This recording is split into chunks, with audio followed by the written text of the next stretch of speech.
Hello everybody, I'm the lion. Buenas tardes a todos. Es para mí un verdadero gusto estar aquí en Hungría, siendo el primer presidente de Argentina en estar por primera vez en este hermoso país.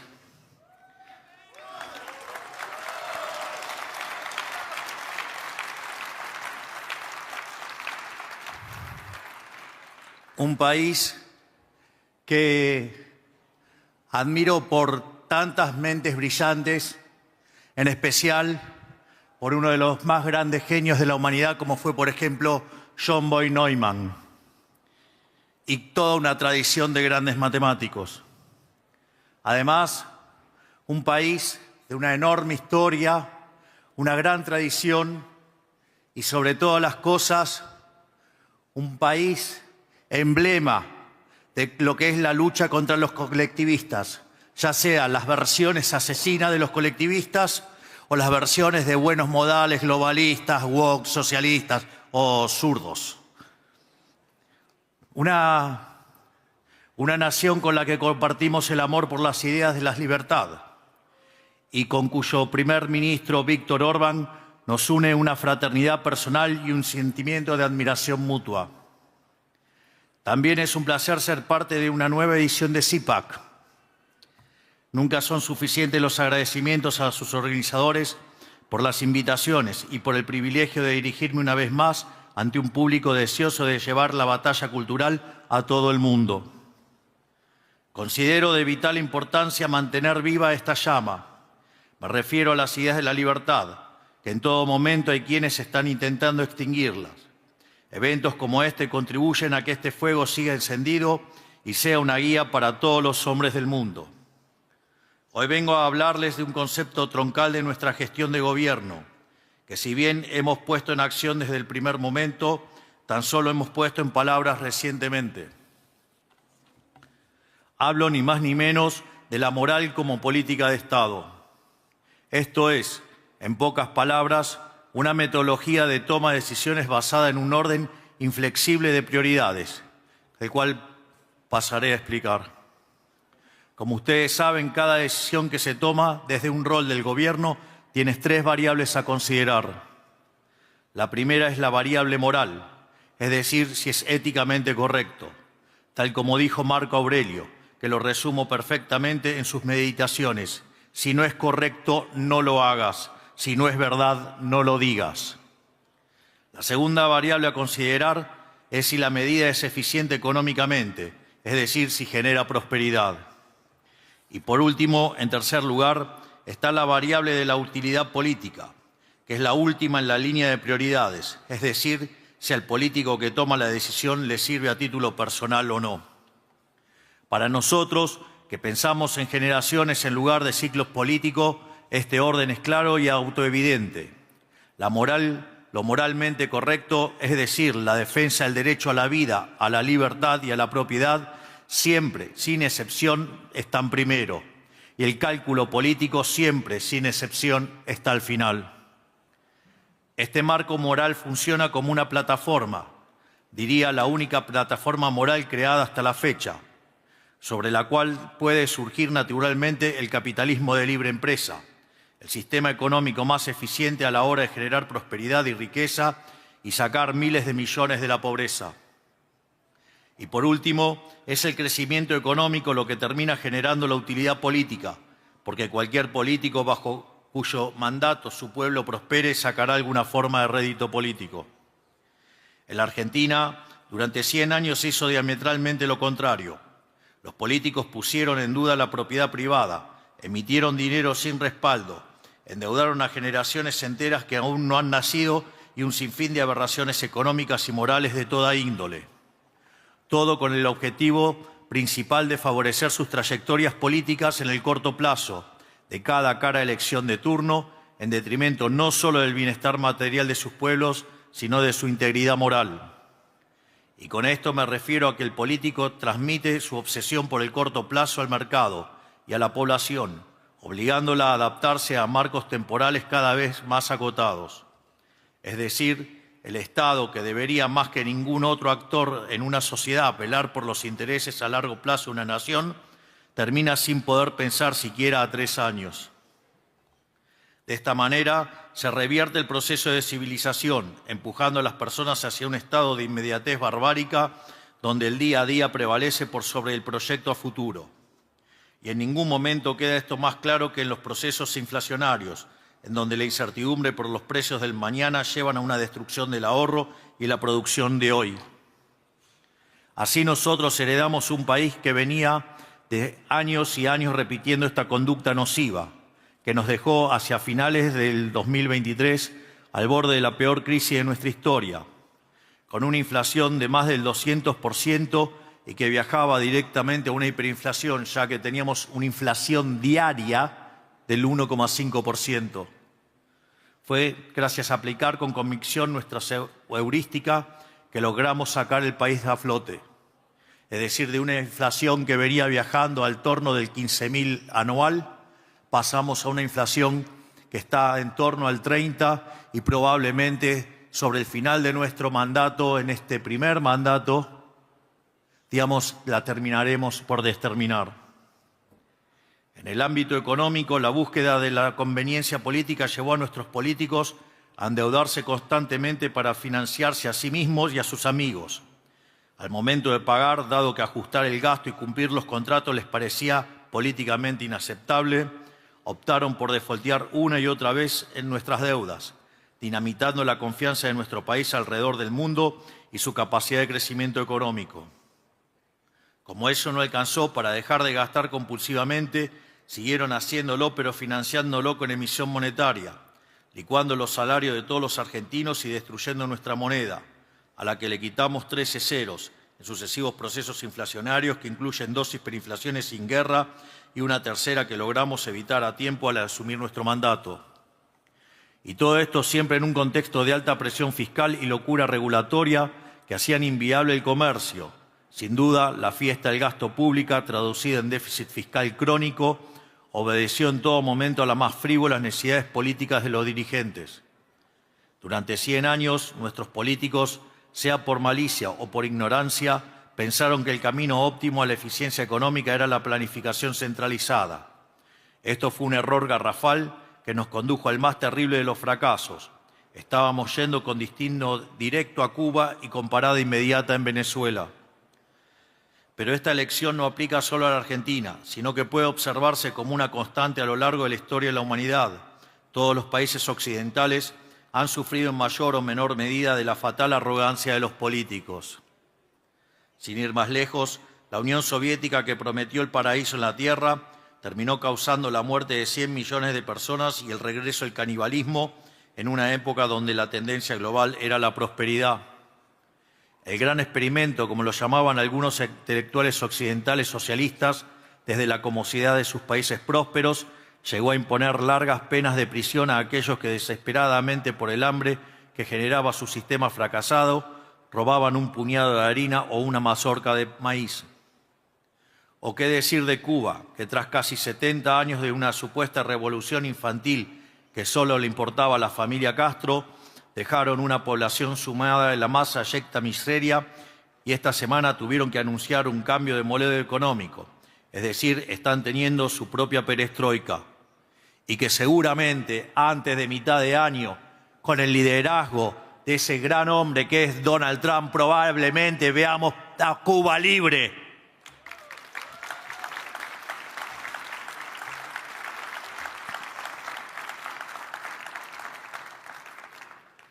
En cada uno de los casos podemos ver que la toma de estas pésimas decisiones que sacrificaron la libertad en el altar de la supuesta eficiencia fue guiada por la utilidad política.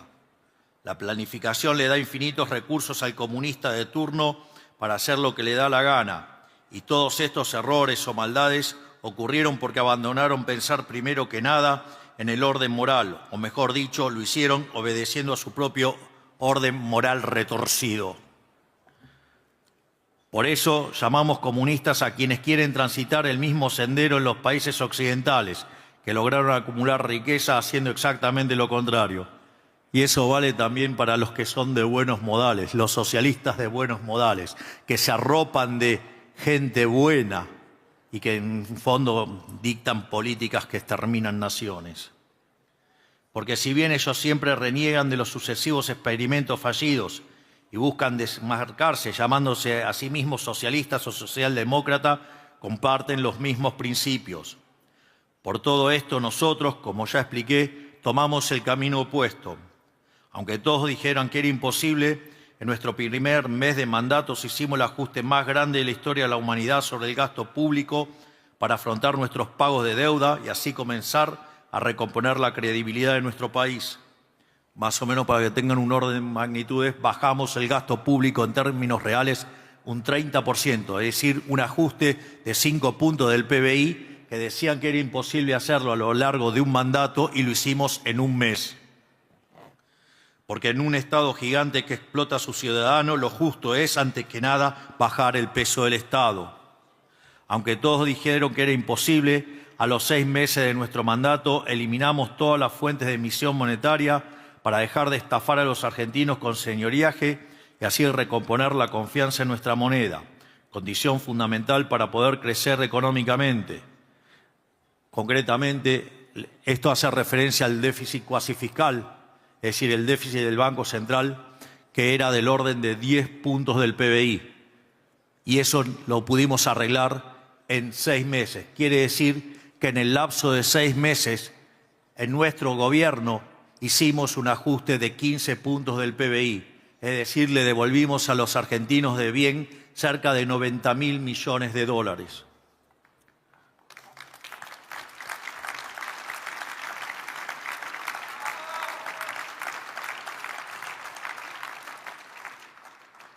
Aunque todos dijeron que era imposible, comenzamos a abrir gradualmente nuestra economía para que nuestros sectores verdaderamente competitivos pudieran competir globalmente y proliferar, y para que los argentinos pudieran acceder a bienes de máxima calidad al mejor precio, y no descansaremos hasta convertirnos en la nación más libre y abierta del mundo. Fruto de adoptar estas medidas, gracias a nuestro tamiz moral, hemos logrado bajar la pobreza del 57% al 30%, es decir, sacamos de la pobreza a más de 15 millones de argentinos, lo que representa haber sacado obviamente millones de argentinos de la pobreza. También hemos logrado bajar el riesgo país del orden de los 3.000 puntos básicos en torno a los 600 puntos y hemos comenzado a recibir inversiones en nuestro suelo por aproximadamente 100.000 millones de dólares. Aquí en Europa, por el contrario, llevan décadas tomando la matriz decisoria opuesta. Tal como sucedía en Argentina, aunque a otro ritmo, primero analizan lo que le conviene al político o al burócrata, después lo que es económicamente eficiente y por último analizan lo que es moralmente correcto, si es que siquiera esto lo hacen. Y lo hacen siempre disfrazado de virtud. En nombre de la compasión atacaron la propiedad. En nombre de la igualdad destruyeron el mérito. En nombre de un universalismo vacío cedieron la soberanía de sus naciones a burócratas que nadie eligió. Cada vez que la política europea tomó una mala decisión, lo hizo con una causa noble en la mano y ese es el truco, esa es la trampa. Porque detrás de cada causa noble hay una ecuación política muy concreta. Crear dependientes es crear votantes. Cada subsidio es un voto comprado, cada regulación es un favor cobrado, cada frontera abierta es un padrón electoral expandido. No lo hacen por compasión, lo hacen porque les conviene y le ponen una bandera humanitaria encima para que nadie se atreva a cuestionarlos. Tomemos, por ejemplo, la política económica y la política migratoria. Como todos ya sabemos, Europa se vanagloria de ser un Estado niñera, es decir, quitarle proporcionalmente a los que más riqueza genera, violando el principio de propiedad y la igualdad ante la ley en el proceso para redistribuirlo con el resto de la sociedad en forma de servicios. Dicho de otra manera, ellos consideran que la economía es como una torta. Ellos están enfocados en gestionar y decidir qué pedazo le corresponde a quién, en lugar de enfocarse en que la torta siga creciendo. Eso genera estancamiento económico con el que se observa hace tiempo en una región. Y cuanto más alejado del individuo se encuentra la cumbre del poder, peores son las consecuencias de este intento de planificación.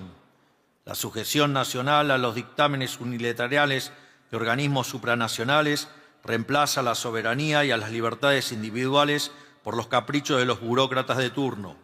Cuando el poder se separa de la responsabilidad que trae la representación, se puede convertir en tiranía muy rápidamente. De hecho, en el discurso de recién, mencionó mi querido amigo Santiago Abascal el pichón de tirano que tienen en España. Si a esto le sumamos la cuestión migratoria, que lo que hace es aumentar indiscriminadamente la cantidad de receptores de pedazos de la torta, sin ninguna exigencia de aporte de ningún tipo, se termina estafando a la población, que pagó impuestos durante tantos años, devolviéndoles un sistema camino al colapso. Fruto de este accionar, Europa se quedó sin crecimiento, sin imperio de la ley, y hoy ya está siendo evidente que sus dirigentes se quedaron también sin credibilidad política alguna. Y nada de esto puede tomarnos por sorpresa, porque tal como reza la frase, podemos ignorar la realidad, pero nunca podremos ignorar las consecuencias de ignorar la realidad. Ayn Rand Dixit. Y con esto quiero decir algo que parece obvio, pero que la política se encarga de oscurecer. Las ideas no son abstractas, las ideas tienen consecuencias reales en la vida real de las personas. Cuando una sociedad elige la libertad, las cosas mejoran. Lo estamos viendo en Argentina. Cuando una sociedad elige socialismo, las cosas empeoran. Lo vimos en la Unión Soviética, lo vemos en Cuba, lo vemos en Venezuela, lo vimos nosotros durante 100 años de cadencia progresiva en Argentina. No es una cuestión de suerte, no es una cuestión de recursos naturales, no es una cuestión de historia o geografía, es una cuestión de decisiones. Las naciones que abrazan la libertad, la propiedad privada y el orden moral de la civilización occidental progresan. Las que la abandonan decaen, siempre sin ninguna excepción. Por eso lo que está en juego en cada elección no es solo quién gobierna, es qué dirección toma un pueblo y esa dirección importa. Por eso el primer ministro Orbán y el pueblo húngaro lo tienen muy bien claro. Siendo un país que vivió en carne propia las desgracias del comunismo, hoy encaran el mismo espíritu que estoy contando. Depositaron su confianza en la determinación y el coraje del primer ministro Orbán para llevarlo adelante, y vaya que es alguien digno de admiración por su enorme tarea. Hungría se ha convertido entonces en un país que decide hacer lo correcto por sobre lo que está bien visto. Ese accionar implacable los llevó a mantenerse firmes con la política migratoria, yendo a contramano de toda la región que lo presionaba para abrir sus fronteras. En contrapartida, Europa, por culpa de hacer lo que dejaba bien parado a los políticos en titulares de diario del mundo, hoy se encuentra ante una crisis desproporcionada en esta materia y tantas otras. En este sentido, yo siento que con mi amigo Víctor tenemos algo importante en común. Ambos empezamos a dar estas batallas mucho antes de que fuera popular darlas. Cuando yo decía en Argentina que el socialismo nos estaba destruyendo, era un paria. No me invitaban a los programas, no me llamaban de ningún partido. Los periodistas me miraban como un loco y sin embargo seguí diciéndolo, porque era lo correcto.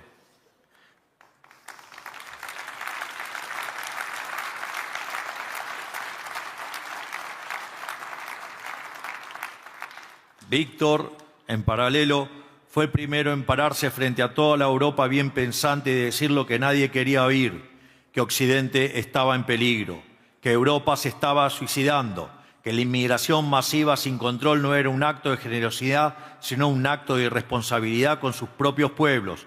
Lo dijo cuando todavía le costaba caro decirlo. Eso se llama coraje.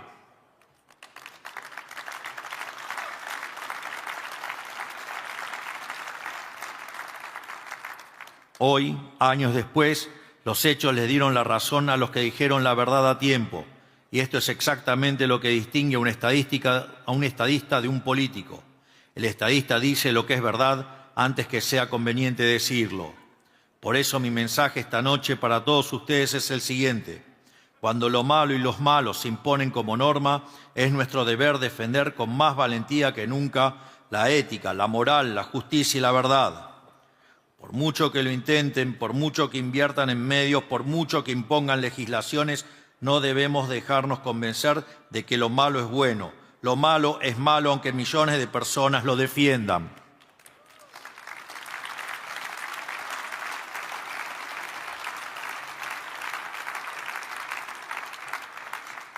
En este sentido, quiero adicionar una frase que está en la novela Eneida de Virgilio, que solía repetirla Ludwig von Mises.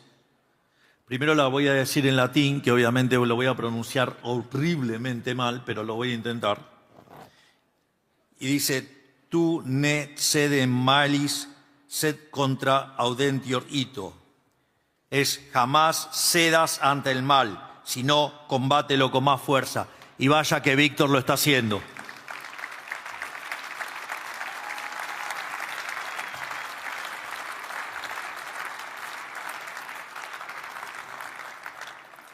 Hoy estamos ante una reconfiguración del orden mundial y la forma en que nos insertamos en este nuevo mundo que está naciendo determinará el destino de nuestras naciones.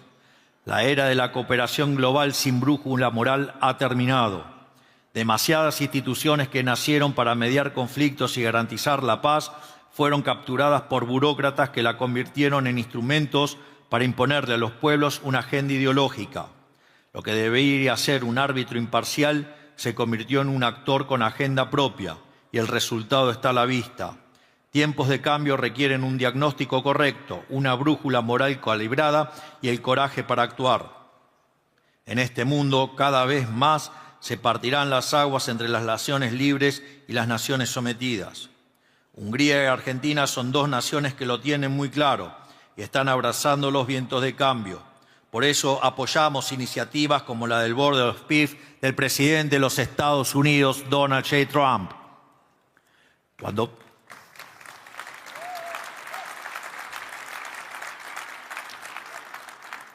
Cuando países que comparten principios actúan con decisión y coordinación, se logran avances reales sin quedar atrapados en la inercia o en la ambigüedad que muchas veces paraliza a ciertos organismos internacionales. Argentina se sumó desde el primer día porque creemos en una diplomacia que asume riesgo para alcanzar la paz. En nuestro país ese camino ya empieza a dar resultados concretos. El orden macroeconómico, el respeto irrestricto a la propiedad privada, la defensa de la vida y la recuperación de reglas claras han devuelto previsibilidad, inversión y crecimiento. Ese proceso no pasa desapercibido en la región y en el mundo. Cada vez más países observan esta experiencia como una referencia y comienzan a recorrer una senda similar.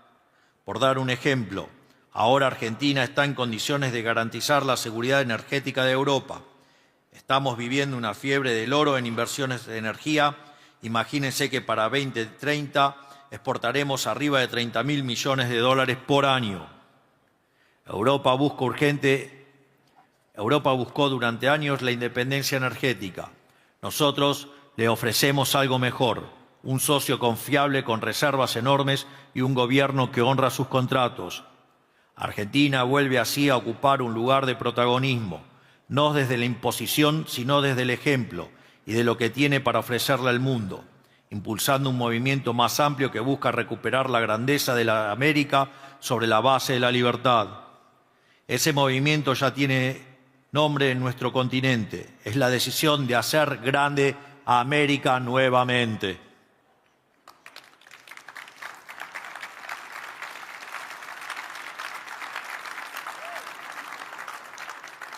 Es la convicción de que solo sobre la base de la libertad, el orden y el respeto por los valores que dieron origen a nuestra civilización es posible construir un futuro de prosperidad. Y esa misma convicción es la que hoy empieza a abrirse paso en Europa. Europa no necesita reinventarse, necesita reencontrarse consigo misma, volver a sus raíces, recuperar la confianza en su historia y dejar atrás la lógica de la culpa permanente. En ese camino, Hungría ocupa un lugar central y Víktor Orbán se ha convertido en una de las voces más claras y valientes en la tarea de devolverle a Europa su rumbo. Ahora, Hungría se está acercando a un nuevo punto de inflexión, donde se ponen en juego dos modelos morales opuestos para liderar el país por los próximos años. Ese comunismo que antes aparecía bajo la bandera soviética, hoy se muestra bajo otra apariencia. Se oculta detrás de las múltiples causas nobles y humanitarias, todas en apariencia independientes, pero íntimamente ligadas por una agenda común de guerra contra la tradición y odio hacia todo lo que consideramos bueno, bello y sagrado. Dentro de pocas semanas, el pueblo húngaro volverá a pronunciarse. Hoy más que nunca debemos tener en claro qué es lo que está verdaderamente en juego. Lo que Hungría defina tendrá eco en toda Europa, porque cuando una nación se mantiene en pie frente a las presiones de la corrección política, les muestra a otros países que también es posible resistir y vencer. Cuando una nación decide defender la libertad, a sus familias, a sus fronteras y a sus tradiciones, les recuerda a otros países anestesiados por los ingenieros de la decadencia que todavía hay tiempo para reaccionar. Y cuando un líder como Viktor Orbán da esa pelea sin pedir permiso, se convierte en un faro para todos los que no aceptamos que el destino de Occidente sea un crepúsculo administrado. Querido amigo Víctor, contás con nuestro respeto, con nuestra admiración y con nuestro apoyo.